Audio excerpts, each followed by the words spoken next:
ನಮಸ್ಕಾರ ಸ್ನೇಹಿತರೆ, ನಮ್ಮ ಮೈಥಾಲಜಿ ಮೀಡ್ಸ್ ಮೀ ಚಾನೆಲ್ಗೆ ನಿಮಗೆಲ್ಲರಿಗೂ ಸ್ವಾಗತ. ಪೂಜ್ಯಾಯ ರಾಘವೇಂದ್ರಾಯ ಸತ್ಯಧರ್ಮ ರತಾಯ ಚ ಭಜತಾಂ ಕಲ್ಪವೃಕ್ಷಾಯ ನಮತಾಂ ಕಾಮಧೇನವೇ.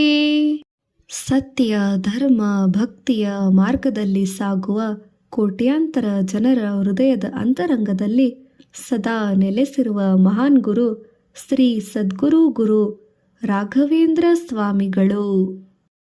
ಅವರನ್ನು ಭಕ್ತರು ಹೀಗೆ ಪ್ರೀತಿಯಿಂದ ಕರೆಯುತ್ತಾರೆ: ರಾಯರು, ಗುರು ರಾಯರು, ರಾಘವೇಂದ್ರ ತೀರ್ಥರು, ಗುರು ಸಾರ್ವಭೌಮರು ಎಂದು ಹೇಳುತ್ತಾರೆ.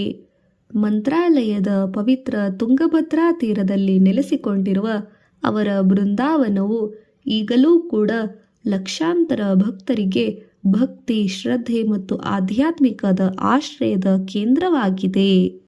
2026ರಲ್ಲಿ 355ನೇ ಶ್ರೀ ಗುರು ರಾಘವೇಂದ್ರ ಸ್ವಾಮಿಗಳ ಆರಾಧನಾ ಮಹೋತ್ಸವವು ಆಗಸ್ಟ್ 27ರಿಂದ ಸೆಪ್ಟೆಂಬರ್ 2ರವರೆಗೆ ಮಂತ್ರಾಲಯದಲ್ಲಿ ನಡೆಯಲಿದೆ ಎಂದು ಶ್ರೀ ರಾಘವೇಂದ್ರ ಸ್ವಾಮಿ ಮಠದ ಅಧಿಕೃತ ಮಾಹಿತಿಯಲ್ಲಿ ತಿಳಿಸಲಾಗಿದೆ. ಆದರೆ ಆರಾಧನೆ ಎಂದರೇನು? ರಾಯರು ಬೃಂದಾವನ ಪ್ರವೇಶ ಮಾಡಿದ ದಿನವನ್ನು ಏಕೆ ಇಷ್ಟು ಭಕ್ತಿ ಭಾವದಿಂದ ಆಚರಿಸುತ್ತಾರೆ? ಅವರ ಜೀವನ ನಮಗೆ ಏನು ಕಲಿಸುತ್ತದೆ? ಅವರ ಗುರು ಪರಂಪರೆ ಯಾವುದು? ಮಂತ್ರಾಲಯದ ಮಹಿಮೆ ಏನು? ಮತ್ತು ರಾಯರು ಭಕ್ತಿಯಿಂದ ನಾವು ತಿಳಿದುಕೊಳ್ಳಬೇಕಾದ ನಿಜವಾದ ಆಧ್ಯಾತ್ಮಿಕ ಸಂದೇಶವನ್ನು ಏನು ನೀಡಿದ್ದಾರೆ? ಬನ್ನಿ, ಎಲ್ಲವನ್ನು ತಿಳಿದುಕೊಳ್ಳೋಣ. ಶ್ರೀ ರಾಘವೇಂದ್ರ ಸ್ವಾಮಿಗಳು ಯಾರು? ಶ್ರೀ ರಾಘವೇಂದ್ರ ಸ್ವಾಮಿಗಳು ದ್ವೈತ ವೇದಾಂತದ ಮಹಾನ್ ಆಚಾರ್ಯರು, ಸಂತರು, ತತ್ವಜ್ಞಾನಿಗಳು ಮತ್ತು ಗುರು ಪರಂಪರೆಯ ಪ್ರಮುಖ ಮಹನೀಯರು. ಅವರ ಪೂರ್ವಾಶ್ರಮದ ಹೆಸರು ವೆಂಕಟನಾಥ. ಬಾಲ್ಯದಿಂದಲೇ ಅವರಿಗೆ ವಿದ್ಯೆ, ವೇದ, ಶಾಸ್ತ್ರ ಮತ್ತು ಭಕ್ತಿಯ ಮೇಲೆ ಅಪಾರ ಆಸಕ್ತಿ ಇತ್ತು ಎಂದು ರಾಯರ ಪರಂಪರೆಯಲ್ಲಿ ಹೇಳಲಾಗುತ್ತದೆ. ಅವರು ಸಂಸ್ಕೃತ, ವೇದಾಂತ, ನ್ಯಾಯ, ಮೀಮಾಂಸೆ ಮತ್ತು ಇತರ ಶಾಸ್ತ್ರಗಳಲ್ಲಿ ಅಪಾರ ಪಾಂಡಿತ್ಯವನ್ನು ಪಡೆದಿದ್ದಾರೆ. ನಂತರ ಸನ್ಯಾಶ್ರಮವನ್ನು ಸ್ವೀಕರಿಸಿ ಶ್ರೀ ರಾಘವೇಂದ್ರ ತೀರ್ಥರು ಎಂಬ ಹೆಸರಿನಿಂದ ಪ್ರಸಿದ್ಧರಾದರು. ಅವರು ಕೇವಲ ಪಂಡಿತರಾಗಿರಲಿಲ್ಲ, ಅವರು ಜ್ಞಾನವನ್ನು ಭಕ್ತಿಯೊಂದಿಗೆ ಮತ್ತು ಭಕ್ತಿಯನ್ನು ಧರ್ಮಾಚರಣೆಗೆ ಜೋಡಿಸಿದ ಮಹಾನ್ ಗುರು. ದ್ವೈತ ವೇದಾಂತದ ಪರಂಪರೆ. ಶ್ರೀ ರಾಘವೇಂದ್ರ ಸ್ವಾಮಿಗಳ ಆಧ್ಯಾತ್ಮಿಕ ಪರಂಪರೆ ಶ್ರೀ ಮಧ್ವಾಚಾರ್ಯರ ದ್ವೈತ ವೇದಾಂತದೊಂದಿಗೆ ಸಂಬಂಧ ಹೊಂದಿದೆ.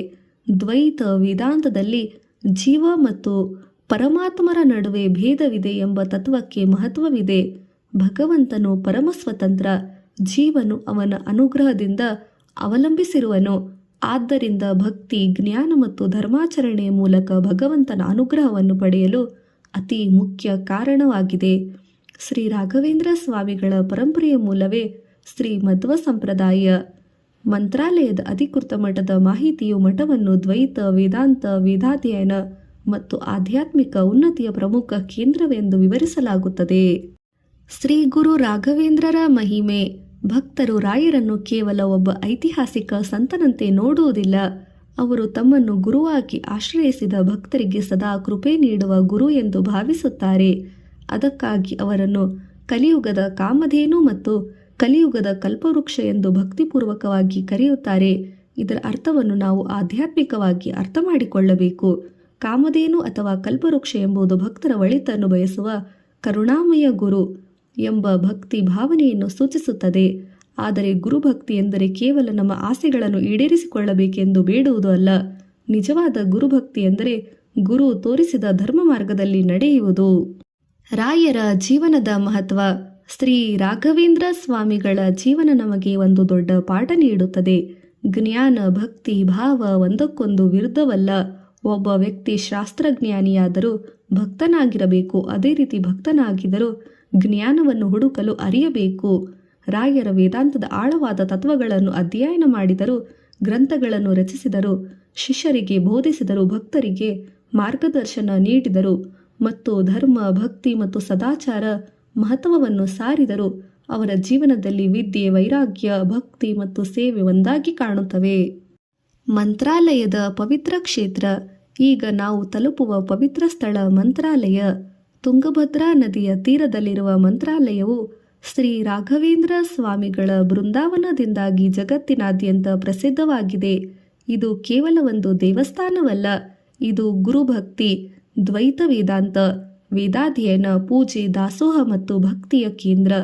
ಭಾರತ ಸರ್ಕಾರದ ಪ್ರವಾಸೋದ್ಯಮ ಮಾಹಿತಿಯು ಕೂಡ ಮಂತ್ರಾಲಯವನ್ನು ಶ್ರೀ ರಾಘವೇಂದ್ರ ಸಾರ್ವಭೌಮ ಸ್ವಾಮಿಗಳ ಪವಿತ್ರ ವೃಂದಾವನ ಇರುವ ಪ್ರಮುಖ ತೀರ್ಥಕ್ಷೇತ್ರವೆಂದು ವಿವರಿಸುತ್ತದೆ. ಪ್ರತಿದಿನ ಸಾವಿರಾರು ಭಕ್ತರು ರಾಯರ ದರ್ಶನಕ್ಕಾಗಿ ಮಂತ್ರಾಲಯಕ್ಕೆ ಬರುತ್ತಾರೆ. ಯಾರೋ ತಮ್ಮ ಸಮಸ್ಯೆಗಳನ್ನು ಹೊತ್ತು ಬರುತ್ತಾರೆ, ಯಾರೋ ಕೃತಜ್ಞತೆಯಿಂದ ಬರುತ್ತಾರೆ, ಯಾರೋ ಮನಸ್ಸಿಗಾಗಿ ಶಾಂತಿಯಿಂದ ಬರುತ್ತಾರೆ. ಆದರೆ ಎಲ್ಲರ ಹೃದಯದ ಅಂತರಂಗದಲ್ಲಿ ಒಂದೇ ಭಾವನೆ, ಗುರು ರಾಯರೇ ನಮ್ಮನ್ನು ಅನುಗ್ರಹಿಸಬೇಕು. ಬೃಂದಾವನದ ಪ್ರವೇಶ. ಶ್ರೀ ರಾಘವೇಂದ್ರ ಸ್ವಾಮಿಗಳ ಆರಾಧನೆಯ ಕೇಂದ್ರ ಭಾವನೆ. ಬೃಂದಾವನ ಪ್ರವೇಶ. ಪರಂಪರೆಯ ಪ್ರಕಾರ ರಾಯರು ಮಂತ್ರಾಲಯದಲ್ಲಿ ಬೃಂದಾವನ ಪ್ರವೇಶ ಮಾಡಿದರು. ಭಕ್ತಿ ಪರಂಪರೆಯಲ್ಲಿ ಇದನ್ನು ಸಾಮಾನ್ಯ ಮರಣವೆಂದು ನೋಡದೆ ಜೀವಂತ ಸಮಾಧಿ ಮತ್ತು ನಿರಂತರ ಗುರು ಸಾನ್ನಿಧ್ಯದ ಸಂಕೇತವಾಗಿ ಕಾಣಲಾಗುತ್ತದೆ. ಅದಕ್ಕಾಗಿ ರಾಯರ ಆರಾಧನೆಗೆ ದುಃಖದ ದಿನವಲ್ಲ, ಇದು ಗುರುವಿನ ನಿತ್ಯ ಸಾನ್ನಿಧ್ಯವನ್ನು ಸ್ಮರಿಸುವ ಪವಿತ್ರ ದಿನ. ಭಾರತ ಸರ್ಕಾರ ಉತ್ಸವ ಪೋರ್ಟಲ್ ಹಾಗೂ ಆರಾಧನೆಯ ರಾಯರ ಬೃಂದಾವನ್ ಪ್ರವೇಶಂ ಇನ್ನು ಸ್ಮರಿಸುವ ಧಾರ್ಮಿಕ ಆಚರಣೆಗಾಗಿ ವಿವರಿಸಲಾಗುತ್ತದೆ. ಆರಾಧನೆ ಎಂದರೇನು? ಆರಾಧನೆ ಎಂದರೆ ಪೂಜೆ, ಭಕ್ತಿ, ಭಾವ, ಸ್ಮರಣೆ, ಗುರು ಸೇವೆ ಮತ್ತು ಕೃತಜ್ಞತೆ, ವಿನಂತಿ, ಆದರದಿಂದ ಆರಾಧನೆಯ ಸಂದರ್ಭದಲ್ಲಿ ಭಕ್ತರು ರಾಯರ ಬೃಂದಾವನದ ದರ್ಶನ ಮಾಡುತ್ತಾರೆ. ಪೂಜೆ ಮತ್ತು ವಿಶೇಷ ಸೇವೆಗಳಲ್ಲಿ ಭಾಗವಹಿಸುತ್ತಾರೆ. ರಾಘವೇಂದ್ರ ಸ್ತೋತ್ರ ಪಠಿಸುತ್ತಾರೆ, ಭಜನೆ ಮಾಡುತ್ತಾರೆ, ಹರಿಕತೆ ಮತ್ತು ಆಧ್ಯಾತ್ಮಿಕ ಪ್ರವಚನಗಳನ್ನು ಕೇಳುತ್ತಾರೆ, ಅನ್ನದಾನದಲ್ಲಿ ಭಾಗವಹಿಸುತ್ತಾರೆ.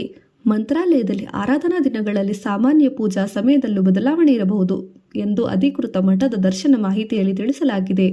ಆದ್ದರಿಂದ ದೂರದಿಂದ ಹೋಗುವ ಭಕ್ತರು ಅಧಿಕೃತ ಮಠದ ಸಮಯ ಸೂಚನೆಗಳನ್ನು ಪರಿಶೀಲಿಸುವುದು ಉತ್ತಮ.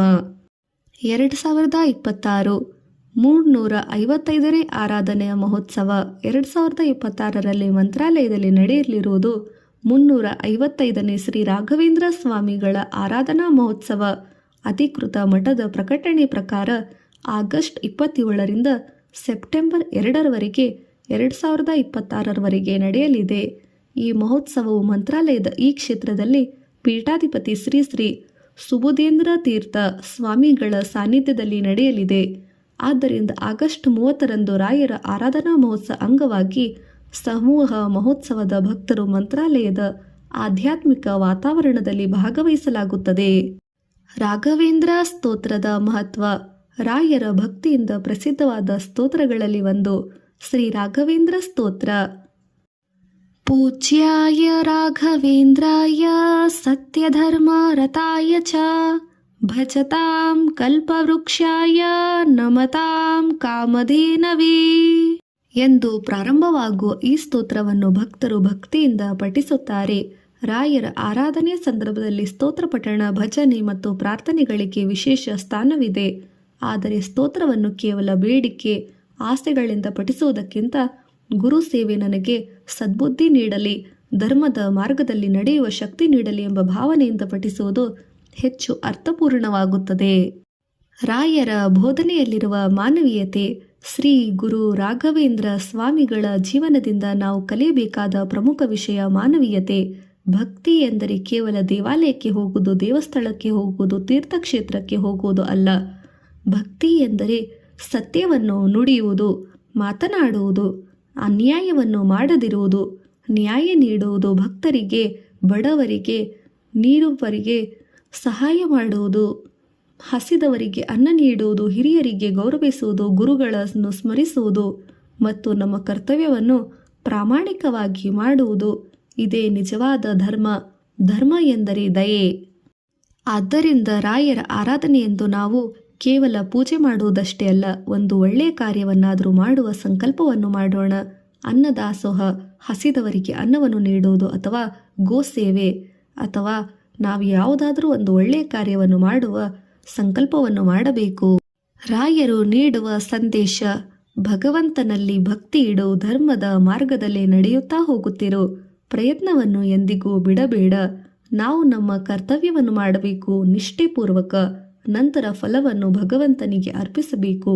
ಇದೇ ಭಕ್ತಿಯ ಸುಂದರವಾದ ಮಾರ್ಗ.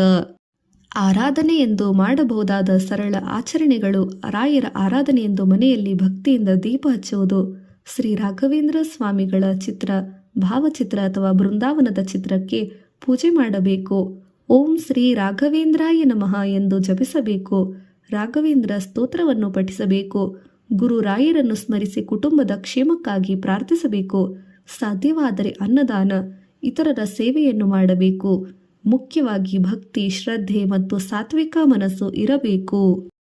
ರಾಯರ ಆರಾಧನೆಗೆ ನಮಗೆ ಕೇವಲ ಒಂದು ಧಾರ್ಮಿಕ ಹಬ್ಬವಲ್ಲ, ಇದು ಗುರುವಿನ ಮಹತ್ವವನ್ನು ಅರಿಯುವ ದಿನ, ಭಕ್ತಿಯಿಂದ ಶಕ್ತಿಯಿಂದ ನೆನಪಿಸಿಕೊಳ್ಳುವ ದಿನ, ಧರ್ಮದ ಮಾರ್ಗದಲ್ಲಿ ನಡೆಯುವ ಸಂಕಲ್ಪ ಮಾಡುವ ದಿನ, ಸೇವೆಯ ಮಹತ್ವವನ್ನು ಅರಿಯುವ ದಿನ.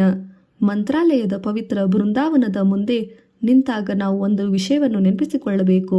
ಗುರುವನ್ನು ಹುಡುಕುವುದು ಎಂದರೆ ಕೇವಲ ಹೊರಗಿನ ಮಹಾತ್ಮನನ್ನು ಹುಡುಕುವುದು ಅಲ್ಲ, ಗುರು ತೋರಿಸಿದ ಮಾರ್ಗವನ್ನು ನಮ್ಮ ಜೀವನದಲ್ಲಿ ಅಳವಡಿಸಿಕೊಳ್ಳಬೇಕು. ಇದೇ ನಿಜವಾದ ಗುರು ಭಕ್ತಿ.